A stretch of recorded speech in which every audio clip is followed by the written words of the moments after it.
Kan dia ke Kamu kuning kau lah kamera mana na?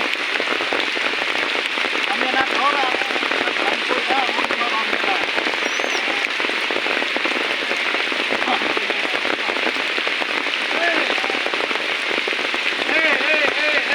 Ini kamera.